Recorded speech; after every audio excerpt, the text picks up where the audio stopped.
the Cathedral of the Eastern Orthodox Church. Hindi natin maintindihan bakit in the year 1453, the Christian forces was defeated by the Ottoman forces. And it was the time na napakalaking kalungkutan sa maraming Kristiyanos na ang pinakamalaking cathedral sa Constantinople ay nagiging mosque from the year 1453 to 1935. Another president took over in Turkey, ginawang museum sa mga heritage sa kanilang bansa. Ngunit this coming July 24, President Erdogan announced a decree that it will be returned to a mosque. No? So, hindi natin maintindihan yan, no? Bakit nangyari ito sa ating kasaysayan. Ang mga pangyayari na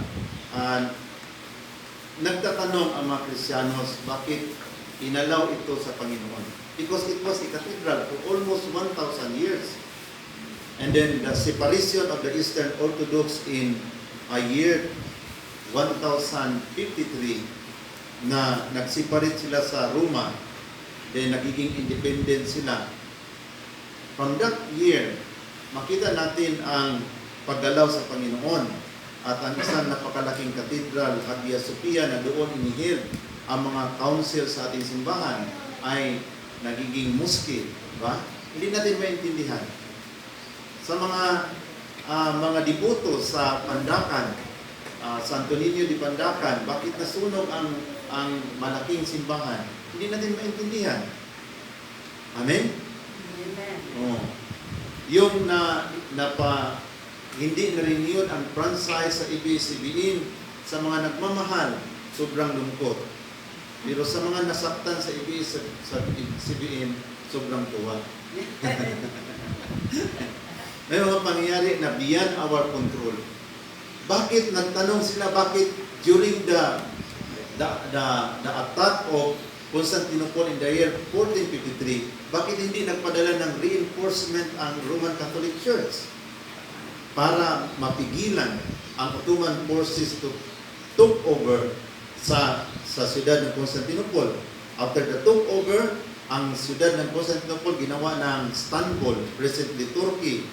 So masakit yun ang mga pangyari. Kahit na ako isang Kristiyano, na isipin natin yan, nandyan pa ang mga larawan ni Mama Mary, St. Joseph, doon sa yung malaking Hagia Sophia, ang Holy Family na mga picture nandyan, pero wala tayong magawa kasi it is the decision of the President. Masakit yun sa atin, malungkot. So ngayon, maraming nalungkot sa pandemya, sa mga pangyari na parang hindi tayo handa na harapin ang mga pangyayaring ito.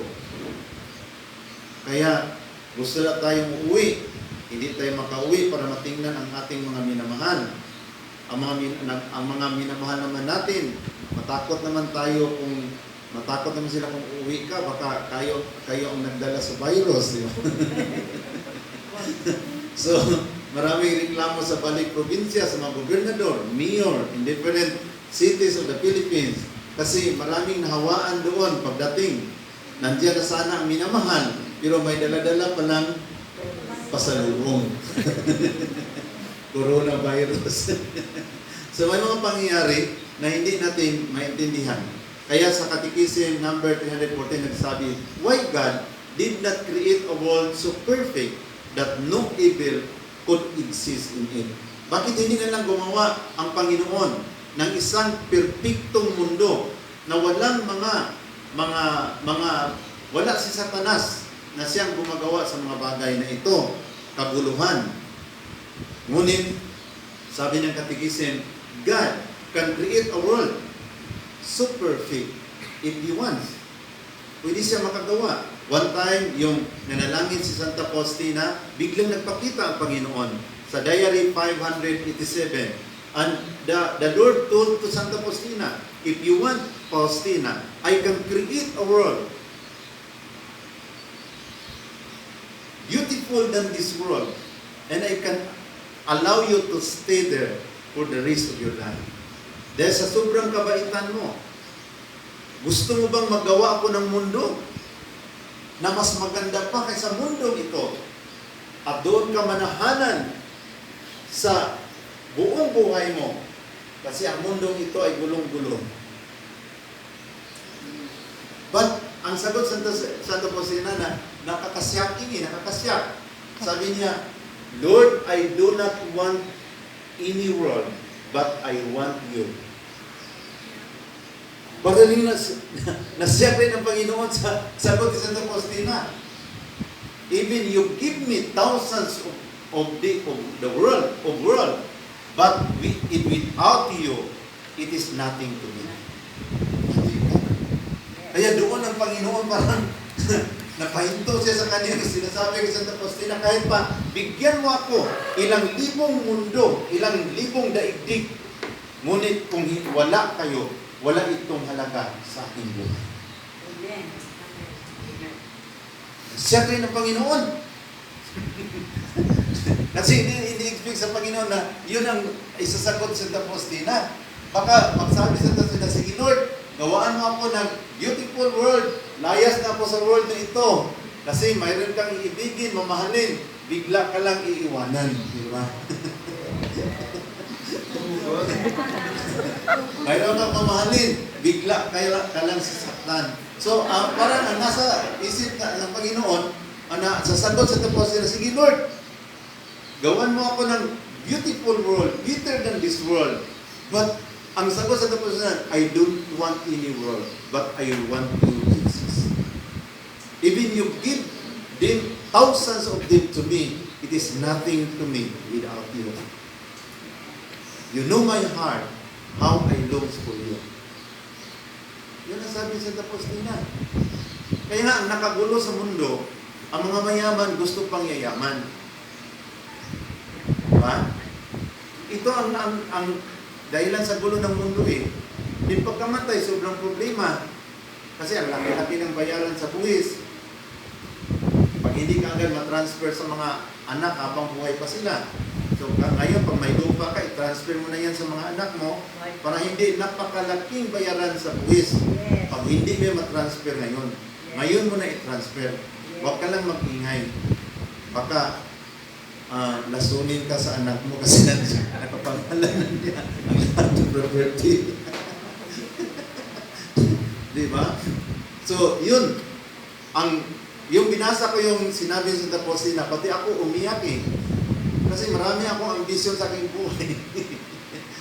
Sabi sa Santa Faustina, I do not want any world, but I want you, Lord. Even you give me thousands of them, it is nothing to me without you. I only pray to give me a heart like your heart, to love you, na how you love me, sana yun rin ang aking pagmamahal sa iyo. Amen? Amen. Kasi ito lang ambisyon na nagsira sa buhay ng tao. Sa Pilipinas, pag makahawak na ng posisyon, ang kanyang sarili, ang kanyang kapakanan ang iniisip. Kaya nga magulo ang ating bansa. Kaya tingnan natin ngayon. Ngunit, we cannot understand. But Paul says in Romans chapter 8 verse 28, all things work together for good to those who love the Lord and to those who are being called according to His purpose. Amen? Kaya nga, huwag kayong matakot. Pero alam ko na ang Panginoon ay naghanda na sa inyo ng malaking luti doon sa Bulacan na sana ang community maka-transfer na doon, makapagtanim-tanim na ng mga gulay, at sana ang mga benefactor, kung mayroon naman mga maluwag na mga blessings, suportahan natin, no? Huwag naman, yung sa GCash, mga kunting amount lang yun. Mga malaki na, kailangan bank to bank na mga Amen. bank to bank yun. Malaki, huwag yung sa GCash, delikado yun. Kunti-kunti, okay lang yung sa GCash. No? Oh, so, kasi naniwala tayo na ang community magkaroon na ng property. Yan. At saka doon na kayo, isa-isa na ang kwarto ninyo, aircon, hindi na kayo madisturbo.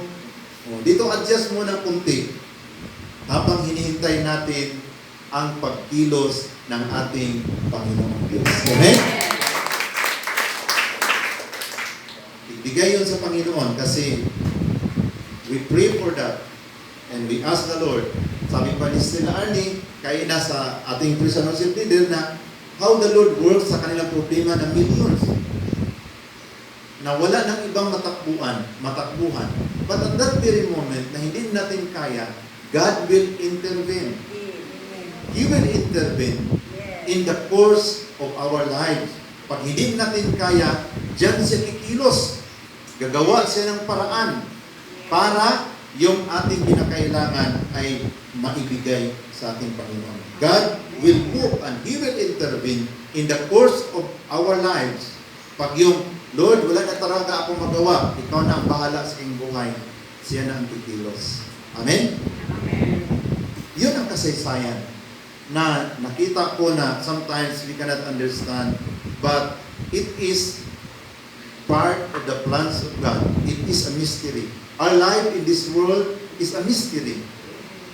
Ang pagkakaroon ng relationship sa isang tao is a gift from God and a mystery. Kailangan alagaan.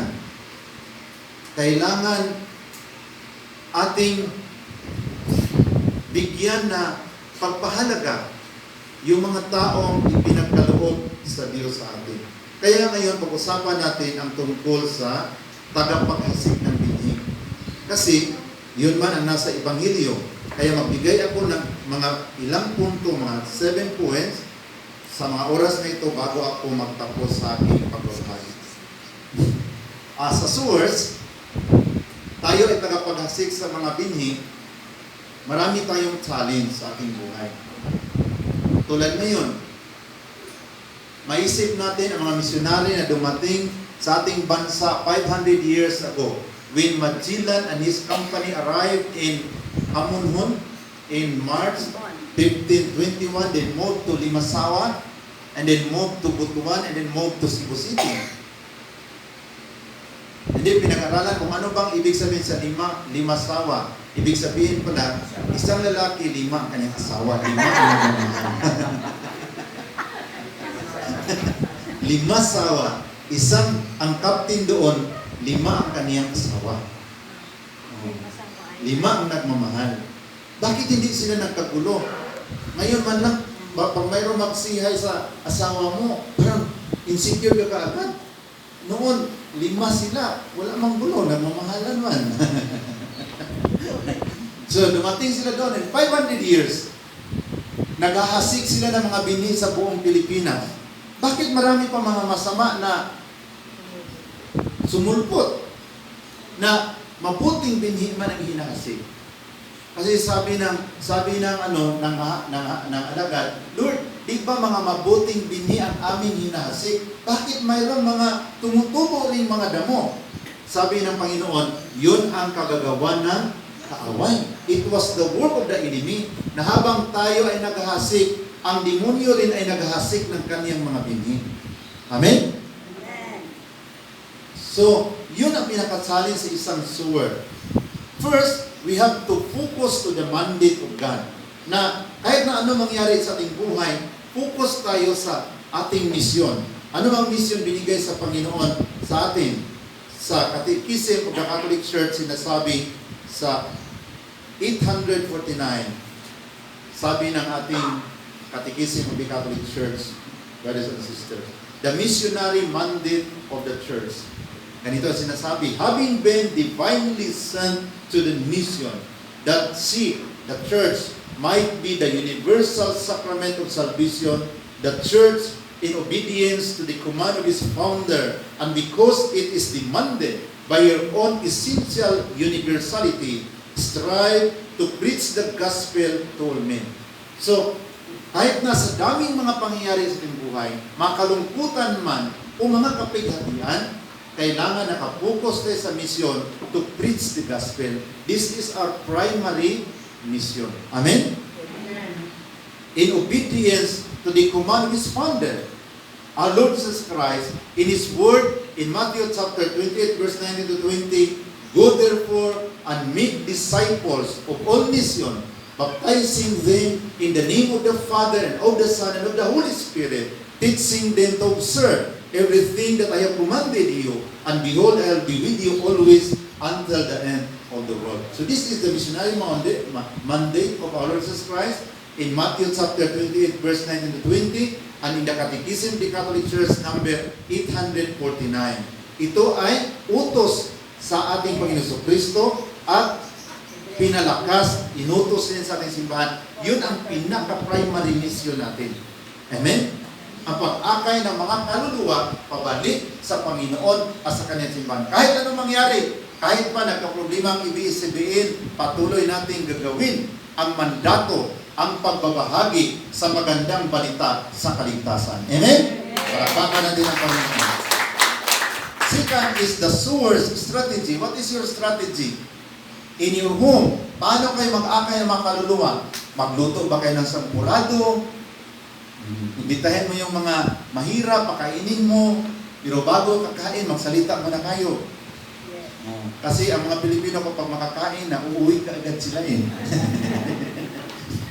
Kaya pag nag-evangelize ka, wag mo munang pagkakainin. Magsalita ka muna sa magandang balita kasi ugali ng Pilipino, pagkatapos sa kainan, uwi na marami na yung dahilan. Sis, sorry talaga, mayroon akong kalabaw, mayroon akong tindahan na sa mga Western country, sa Europe, kain muna bago mag-hiting. Pero dito sa Pilipinas, pagpakainin mo yung Pinoy, uwi ka agad yung pagkatapos. Magdala pa ng pasalubong. Labas ka agad ng plastic, mga kapatid. Bawal plastic. Uwi ka agad. So, baka, hindi na comply yung mission mo kasi uwian mo agad sila. Kaya huwag mo na pakakainin. Pag may litson ka, takpan mo muna ng dahon ng saging. Mga kapatid, para makapag-focus tayo sa pagninilay ngayon, takpan muna natin ng dahon ng saging ang litson. So what is your strategy? Yung makayanan lang natin. Ngayon, ang strategy natin, YouTube, Facebook, ganyan. Doon ka mag-share. Ako naman, nag-learn ako pag-share sa Facebook, sa YouTube, mga ganyan, no? Sabi ni Jonathan, nagkamali ka, Uncle. So, huwag ka mag-alala. Yung mga tao dyan, hindi ko sila nag-mute.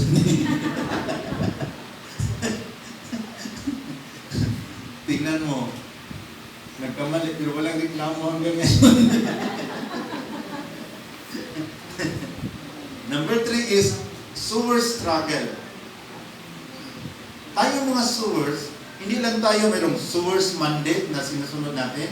Number 3, mayroon tayong sewer strategy. Ano yung makayanan natin? Diba? Number 3 is sewer struggle. Yung struggle sa isa't isa sa atin. Kasi hindi tayo bakal, tao tayo na mai-inlove rin. Amen? Yes. Sino man nagsabi dyan na hindi siya ma-inlove? Bakal ka, hindi ka normal na tao. You are a normal person.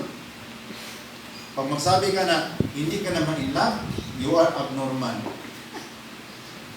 Dalhin ka doon sa mental hospital. Pero ang normal na tao, normal yan na ma-inlove. So, ang sewer, mayroon din struggle sa kanyang buhay. Kaya nga, huwag natin tingnan yung mga lingkod sa Panginoon na parang bakal, na hindi sila normal yun sa kanila. Ngunit, sinasakripisyo nila ang feeling nila dahil sa kanilang pagmamahal sa ating Panginoon. Amen? Amen. Yung iba, doon na lumalabas kung matanda na. Kung hindi tumanda, hindi lumabas ang totoo. Mayroon ng struggle. Maniwala ka walang struggle? Yes. Kahit na tatanda na tayo, ma-attract pa rin tayo. Kasi ang mata natin hindi tumanda, ang katawan na ang tumanda. Diba? So mayroong struggle. Kaya nga, anong sabi ni Jesus sa Gospel of Luke? Sino yung nakapagpatawad ng maliit? Kunti lang rin ang pagmamahal. Pero kung malaki ang kanyang kasalanan, 50,000, na kaya mong patawarin, malaki ang pagmamahal mo. Sino ngayon ang mga tao na tatayo sa ating tabi pag nandiyan na tayo sa kahirapan? Yung mga tao pinapatawad natin. Sila may malalim ng pagmamahal kasi sa laking kasalanan na nandyan sa buhay nila, kaya mo silang pinapatawad. Amen? Amen. Bakit hindi malakas ang inyong sagot? Oh, sino yung nakapaggawa ng mga grabing sakit sa buhay mo? Pag pinapatawad mo sila, sila ang may malalim na pagmamahal sa iyo. Kasi sa sobra nilang mga pagkasala, kaya mong pinatawad eh. Yun ba mga tao na hindi nakabigay sa iyo ng problema, yun ba sila ang tatayo sa tabi mo pag nandyan ka sa problema? Hindi. Yung mga tao na pinapatawad mo, hindi mo sila gini-give up kahit na sa kanilang mga kahinaan. Amen? Amen. Hindi mo siya gini-give up kahit na sa kanyang kahinaan. Kaya nga, malalim ang kanyang pagmamahal sa iyo. In spite of the weaknesses, sa struggle sa tao na yan, walang santo sa atin eh. Kahit na sa akin, marami kaming mga pastor, mga byudo. Ngayon, kahit na matanda, mangligaw sila. Mangligaw sila. Ngayon, yung isang pastor na matanda, taga Kinapawan, nahulog ang kanyang salamin, nasira. So hindi na niya maklaro doon ang mga pangalan sa liniligawan niya. Pag-send niya dito sa akin, masend, I love you, I like you. Ha?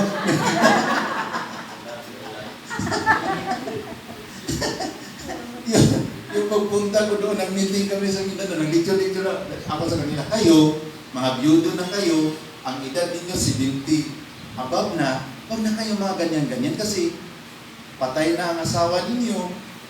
Pag maghanap pa kayo ng ibang pag-ibig, matanda din pareho sa inyo. Sabi ng isang pastor na matanda, di naman sir, yun namang bata.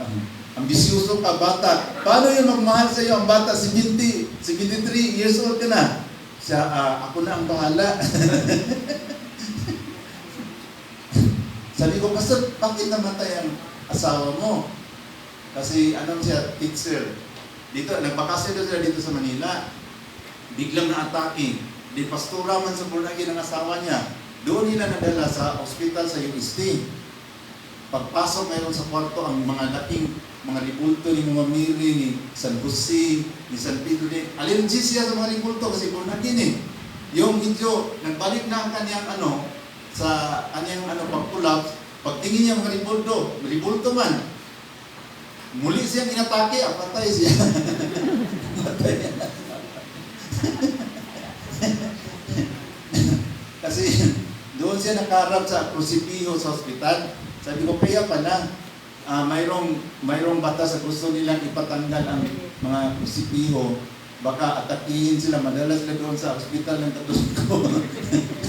Atakihin sila ulit, pagtingin sila. Maraming ribulto, maraming krusipiho mga kapatid.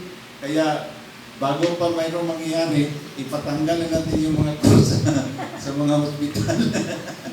Sabi ko, Pastor, bakit namatay ang wife mo? Sabi niya, na biglang inatake doon nadala sa ospital sa Katoliko. Pag-gising niya, nakita niya ang mga imahe ni Mama Miri, inatake ulit. Namatay.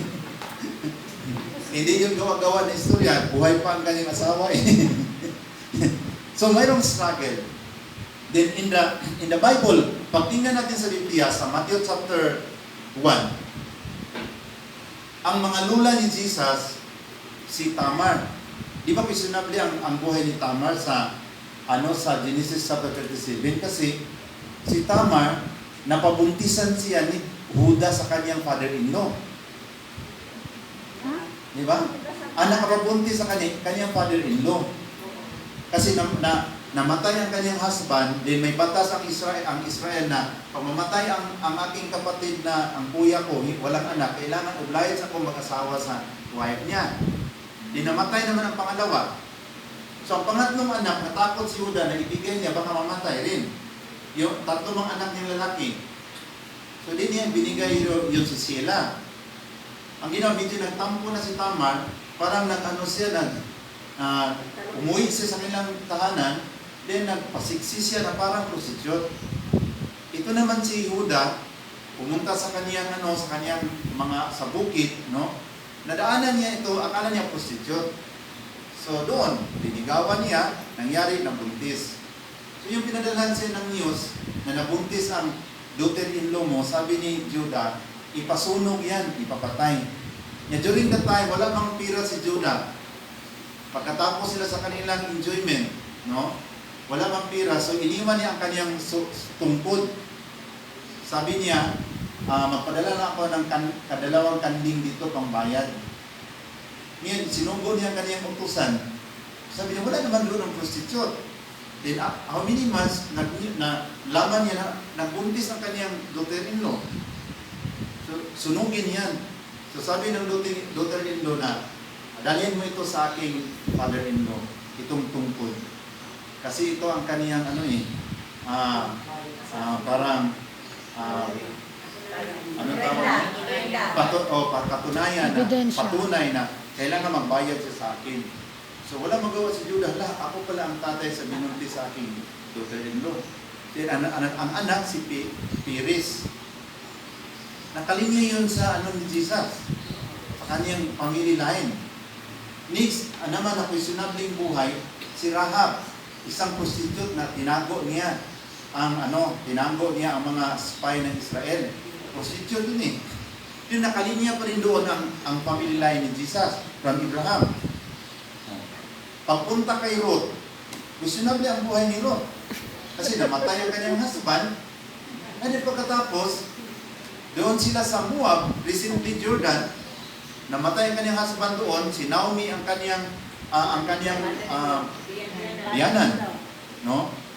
Pag-uwi nila sa Jerusalem, Yuda na si Naomi, namatay ang kanyang husband, namatay rin ang kanyang dalawang anak na lalaki, ang isang Yuda na si Ruth, sumama sa kanya.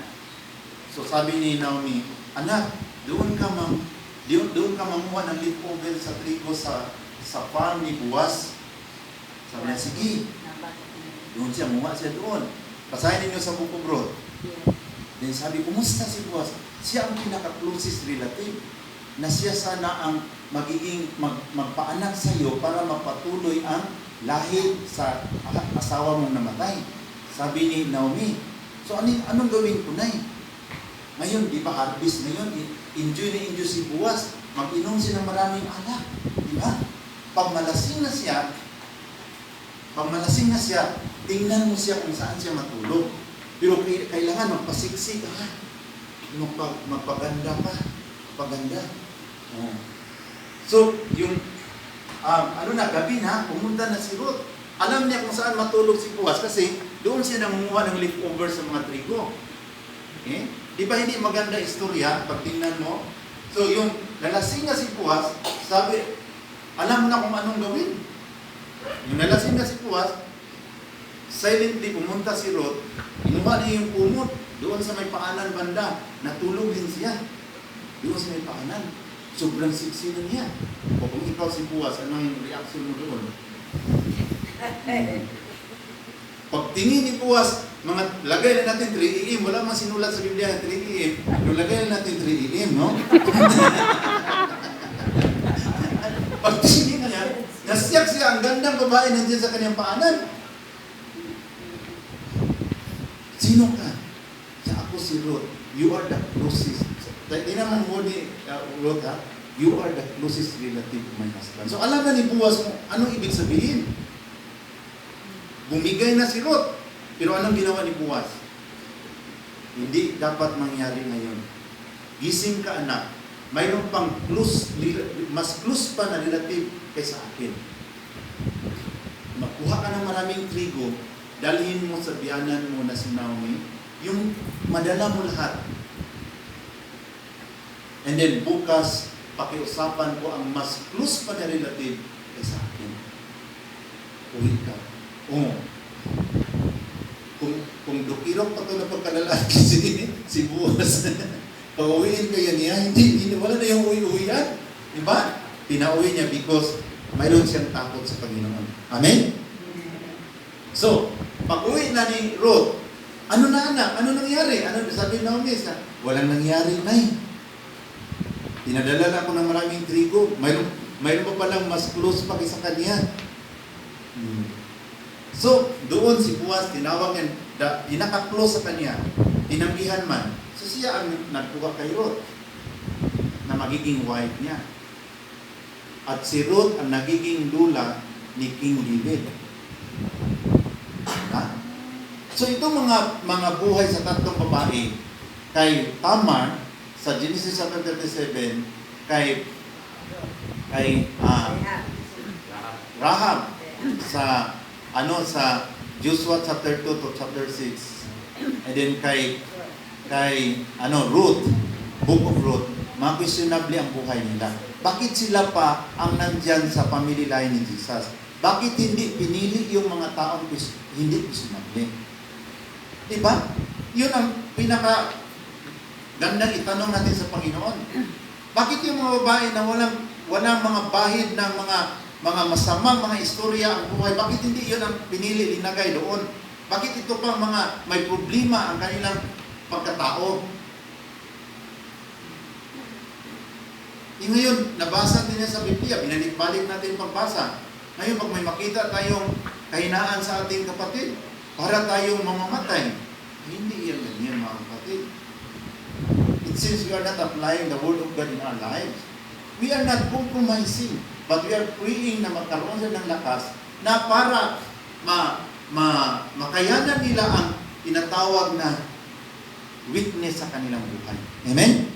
Diba, anong sabi ni Paul sa 2 Corinthians chapter 12, verse 8 to 9, na mayroon siyang problema sa kanyang buhay. Dahil sa marami niyang mga katagumpayan sa paghahasik ng binhi, mga revelation na natanggap niya sa Panginoon. Bakit binigyan mo siya ng witness? Hiningi niya sa Panginoon, Lord, tanggalin mo itong witness ko. So sabi ng Panginoon, no, mas maganda yung may witness ka. Kasi sa panahon na mag-struggle ka, mas lalo kang lalapit sa akin. Kasi kung wala kang witness, superman ka. Hindi ka na mangailangan sa akin, wala kang witness eh. Di ba sa prayer sa Jollibee, sa Jubilee of Jollibee. Jubilee of Mercy. Jollibee, di ba noon?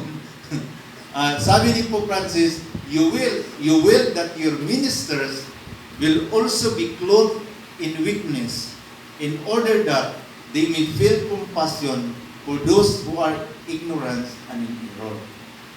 Pinahintulutan mo yung Ama na itong mga taong mga nangahasik sa binhi ng iyong salita, mayroon ring mga kahinaan. Para maintindihan nila ang mga kahinaan sa mga tupa ng Panginoon. Amen? Amen. Kasi kung wala kang kahinaan, paano ka mag-intindi sa ibang mga maraming may kahinaan? May kahinaan ka talaga. Kaya, ito ang ating bilang sewers, the struggle of the sewers. All of us, marami tayong mga struggle sa ating buhay. Ngunit patuloy lang tayo sa panghahasik hanggat sa pagbalik ng ating Panginoon. Amen? Amen. So sewers, number 4, the sewers need prayer. Prayer support na ipanalangin natin sila. Kung mayroon makita natin hindi pagkakamali, kausapin natin sila one-on-one. Avoid talking in the public or in the social media. Kasi ito ngayon ang problema. Doon sila tumatakbo sa social media sa kahinaan ng kanilang kapatid. Sabihan mo na kayo lang dalawa, di ba? Matthew chapter 18 verse 15, kayo lang dalawa. You talk to each other. Baka matuwa pa siya sa ginawa mo. Number 5, not only that the sewers needs prayer support, but also needs a financial support. Kaya nga tayong mga tupa, manalangin tayo, Lord, payamanin mo ako. Yes. Bigyan mo ako ng maraming pira. Open the windows of heaven. Kasi sabi ng centurion sa Matthew chapter 8, sabi ng Panginoon, pupuntahan ko ang alipin mo at aking pagalingin. Sabi ng centurion, no need, Lord, huwag ka nang magpunta. Just speak the word and my servant will be healed. Isabi mo lang, hindi na ka na kailangan magpunta sa bahay ko. Isabi mo lang na gagaling ang aking alipin at gagaling ang aking alipin. No need to go to my house.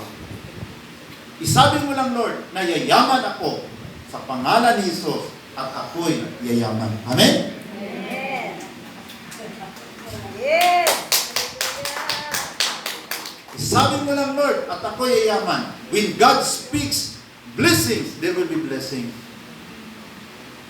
When God speaks healing, kahit gaano pa yung ka-worse ang sakit mo, gagaling yan because the Almighty God speak healing for you. Amen? Sino kung magsabi ang Almighty God, period. Simple lang. Patay na kaagad. Pero kung magsabi ang Panginoon, healing, there is healing. Sabi mo lang, Lord. Kaya nga yun ang prayer natin, payamanin mo kami, Panginoon. Para makatulong kami. Yes, Lord. Yun ang ating hingi. Sabi pa niya, anong hingiin niya? Ibibigay ko. Sabi ng Biblia sa Matthew chapter 21, verse 21 to 22, hingi lang kayo sa panalangin, aking ibibigay. Ngunit pag maghingi kayo ng millions, kailangan sikreto. Huwag kayong mag-ingay, baka hold upin kayo kung mag-ingay kayo. Pag darating ang blessing, huwag kayong mag-ingay. Kasi anong hiningi mo? Kapital. Ngayon, nag-ingay ka, maraming manghiram. Magalit ka, maraming manghiram sa'yo.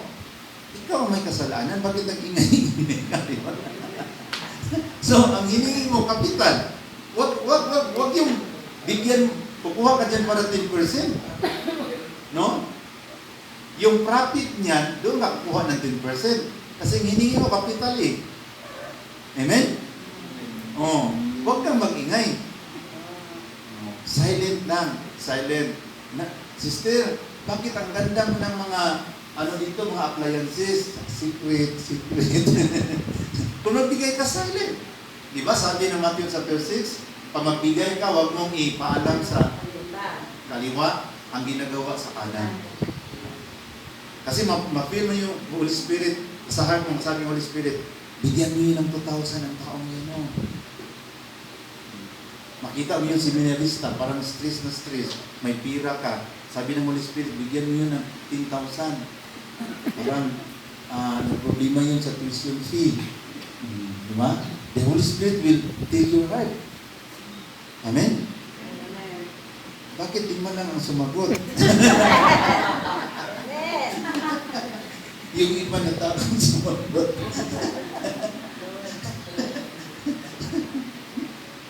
The Holy Spirit will tell you, di ba? Pag-iblis ka na sa Panginoon. Pag sabi ng Holy Spirit, bigyan mo yan. Pag mayroon ka ng maraming blessings na ibigay sa Panginoon. Amen? Amen. Okay, ang sewer. Maawa naman tayo sa mga sewers natin. Kailangan suportahan natin sila. And then, the number 6 is sewers perseverance. Na kailangan sa mga pangyayari na hindi natin maintindihan, patuloy lang tayo. Hindi natin maintindihan mga pangyayari dito. Bakit mayroong mga pangyayari ganito? Patuloy lang. Huwag mo lang dibdibin. Nadibdibin mo, bakit ganito? Bakit ganito? Huwag mong dibdibin. Patuloy ka maglinis, maglaba.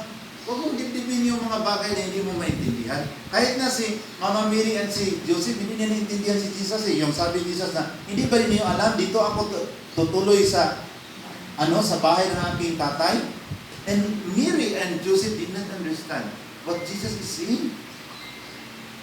Pagpatuloy lang nila ang kanilang mission ginagampanan, ang pag-alaga ng ating Panginoon Kristo. May mga panahon hindi na maintindihan si Jesus. Tingnan mo sa Luke chapter 2.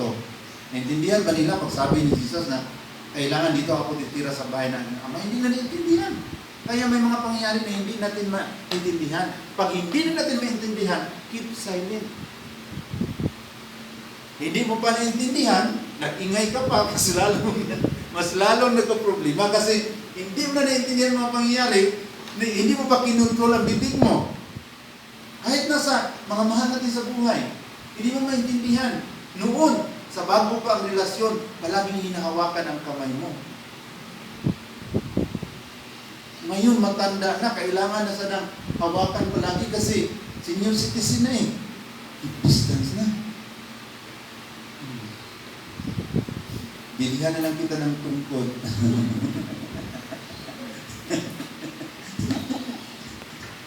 Noon sa magkasintahan pa, grabe, hawak kamay. Ano? Picturean mo yung mga bagong magkasintahan ngayon. Then after 10 years, picturean mo naman. After 20 years, picturean mo. Malaki ang pagkakaiba kasi. Kaya nga yung mga hawak-hawak kamay, huwag kang magpadala niyan. Kasi hindi yun forever.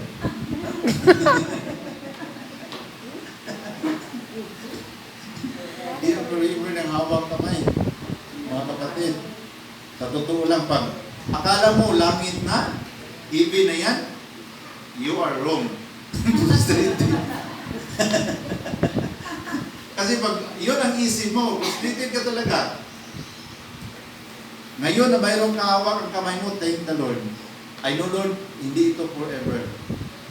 But I thank you for these times of enjoyment, relationship na binigay mo sa akin. Alam ko hindi ito magtatagal, lalo na kung matanda na ako. Ngayon, presentable pa ako, pwede pa akong i-daladala doon sa mga mall, pero darating ang panahon, mahina ka na maglakad, no? Hindi ka na dalhin sa ikaw ang dahilan. Mas lalong tumatagal ang pamamalingki natin. Mayroon pa akong asikusuhin mga dala-dala ng dyan ka pa. Pero noon,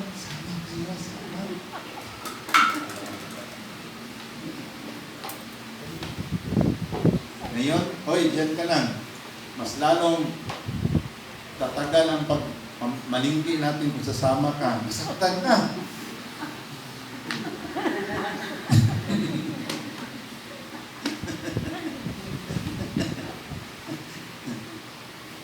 And then,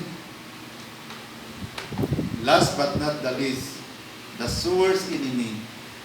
In Ephesians chapter 6, verse 11 to 17, ang ating kaaway, hindi ang mga tao, kundi ang mga espiritu sa demonyo na pumasok sa kanilang isip.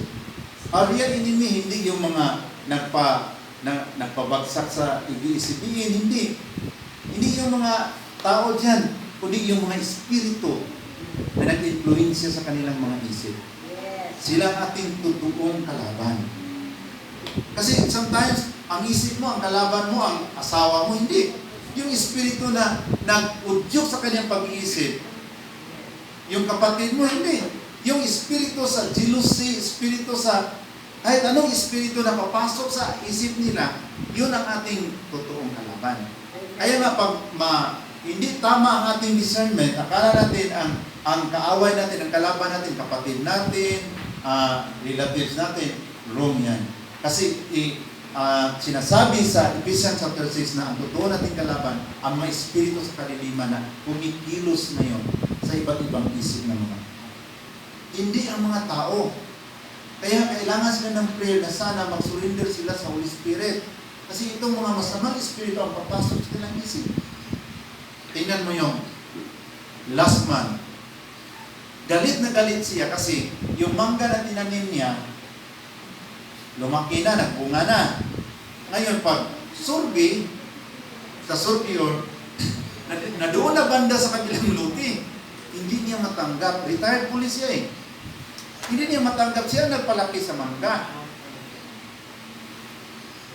Then maraming mga salita-salita, pagpapasok ko siya dito, mangukuha ng bunga ng mangga, papatay natin. So, dito na insulto siya.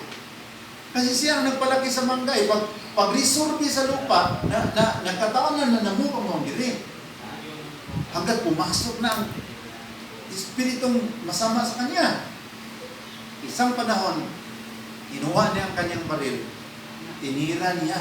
Ngayon, mayroon siyang isang anak na papunta sa trabaho. Yung tinira niya doon, mga kakilala niya, kumpare-kumpare lang niya, nakaupo at tinira niya dito.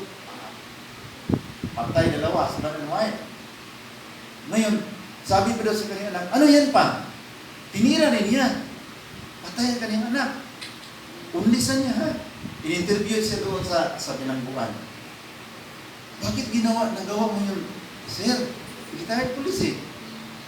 Anak mo, nagawa mo. Kasi during that time, hindi naman mukha niya ang aking nakita. So iba na ang nag-drive sa kanya. Mga kapatid, napatay niya ang sarili niyang anak. Dahil sa pulma. Oh. Kung ano mayroong disgrasya na nangyari doon sa pagpunta ka sa Bukidnon, mayroong tinatawag mangima. Parang bituka ng manok ang kalsada. Nahulog. Ngayon, pagkahulog na patay ang wife na nakaupo sa front seat, patay ang husband na nag-drive, patay rin ang dalawang anak na babae at lalaki na doon nakaupo sa backseat. So, tumakbo ang pulis doon kasi nagulat sila na mayroong gumagalaw. Pagtingin nila, ang alaga pala nilang unggoy, hindi na sa halip pagkamatay. So ngayon, wala silang choice, walang ibang tanungin, ang unggoy. So, doon, in-interview ang unggoy, sabi ng investigator, Uy, anong ginawa sa dalawang magkapatid doon sa backseat? Sabi ng unggoy,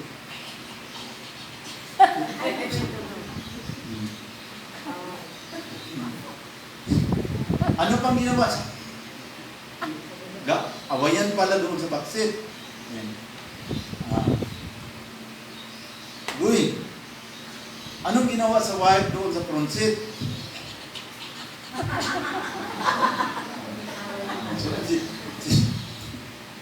Sige siya sermon doon. Muy, anong ginawa sa kanyang asawa, sa driver siya?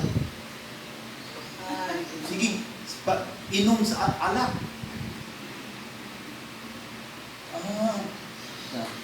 Muy, sino nag-drive?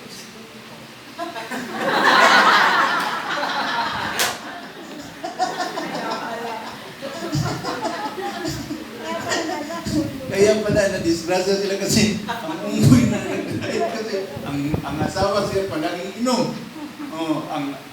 Ang wife, sermon. Ang dalawang anak, away. Sabi, sino nag-drive? Sabi ng unggoy. Kaya nga, pag ganyan ugali natin, hindi tayo marunong mag-discern sa mga pangyayari sa community. Ang unggoy na mag-drive sa buhay natin. Sira ang community, mga kapatid. Kasi hindi na natin makita kung anong maganda na ginawa sa ating kasama. Puro na negative ang makita natin. Pag umpisahan natin pag-alaw ang negative, lahat na negative pasok sa isip natin. Wala ka na makita ang maganda. Yun ang mga pangyayari na, kaya ngayon dito na ako sa leadership sa converted pastors. Pag mayroong mga isyo, makinig ako. Pagkatapos, tawagin ko yung inaakusahan. Mag-heart to heart kami. Hindi talaga ako nagbigay kaagad ng action, condemnation na hindi ko napakinggan ang concern. Magsabi ang reklamo sa iyong pamilya, ganyan. Ano ka ba? Ito mga pastor, ito mga sinasabi mong convert, tingnan mo yung mga mukha. Puro ka lang patawad. Ikaw lang linoko. Sige lang, kalma lang. I-pray lang ninyo ako. Ako ang nag-manage. Dahil linoko ka talaga. Mayroong panahon na mayroong kaming galiling. Yung isang kapatid ko na pastora rin na nagkatoliko na, inisa-isa mga pastor doon na matanda. Yung mga palagi kong pinapatawad ba? Ako nga, kayo nagloko sa mga aking kapatid. Ganyan yan. So pinatawag ko aking mga kapatid, sabi ko, kung hindi man niyo kaya yan na ang sa aking sa mga pastor na yan, ako na ang bahala niyan. Yung mga tao, yung mga pastora na nakonvert niyo, kamo na rin ang bahala. Patuloy tayo dito sa Simbahan Katoliko, ang ating ministry, kung sino yung naakay niyo pabalik sa Katoliko, kayo na ang bahala. Itong mga naakay ko, ako na rin ang bahala. Huwag ninyong pakialaman na ganyan-ganyan ninyo ang mga mukha, naawa ako. Mayroon time na ganyan. So, from that time, I advise my sisters. Kasi, alagaan niyo ang mga convert na binigay sa Panginoon sa inyo. Kung sa isip, sa inyong pagtingin, parang ginupo ako sa mga pastor na ito, ang Diyos na ang bahala. Kasi ginawa ko man ito, hindi para sa aking sarili, kundi para sila makabalik sa simbahan itinatag ng Panginoon. Amen. Masakit man sa akin na mga almost more than 10 years ako naging Katoliko. Alam ko, maraming pira na para sa kanila na nagiging nawala.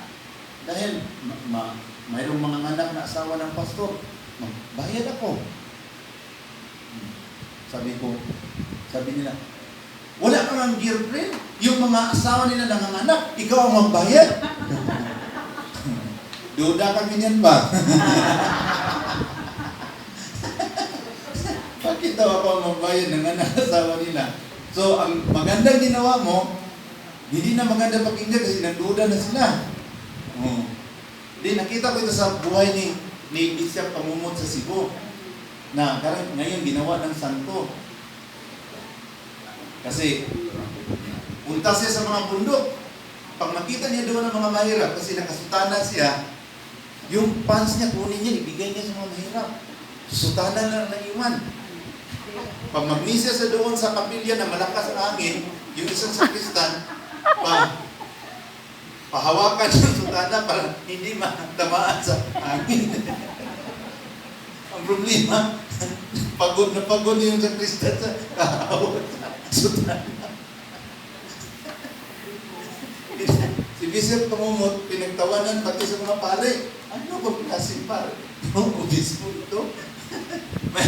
Mayroon ng anak. Yung kanyang staff, may good man yun. Sabi ng husband, Bishop, wala talaga akong pangbayad sa ano. Sabi niya, pwede ito maprinda yung staff ko? Maprinda sa Cebuanas, Cagayan. Yung sing-sing. Mabulat ang ibang si Cardinal Vidal kasi saan ang Bishop ring ni Bishop Pamumot? Bishop, saan yung ring mo? May nanganganak eh. Linda ko muna. Sabi ng mga tao, parang si Bishop Pamumot ang tatay sa pakita na yan kasi mga sing-sing niya, Linda. Then, sabi ni Cardinal Vidal, sige, tubusin niyo doon sa Cebuana. Alam na nila kung saan palagi rinda ang kanyang sinising. May mga ngano. Sobrang tawanan sa mga taga-Cebu sa rinda niya ang kanyang mga sinising. Then, isang araw dumating siya sa kumbento, gabi. Doon ang magnanakaw. Kinuha niya yung mga bariya doon. Linagay niya sa bag niya. Naabutan ni Bishop Pamumot. Gusto, tatalon sana sa bintana. Sabi ni Bishop Pamumot, Duy, huwag kayong tatalon dyan, maano ka. Madisgrasya ka pag tatalon ka dyan. Dito ka daan sa ano. Bigla ko nakabisaya ba? Doon ka daan sa ano, sa hagdanan. Pagtingin ni Bishop Pamumot, kunti man lang ang barya na nalagay sa bus. Sabi lang ni Bishop Pamumot, dagdagan mo. Sabi ng taga-Cebu, sira ulo talaga ng Facebook dito. Dagdagan mo pa, dagdagan.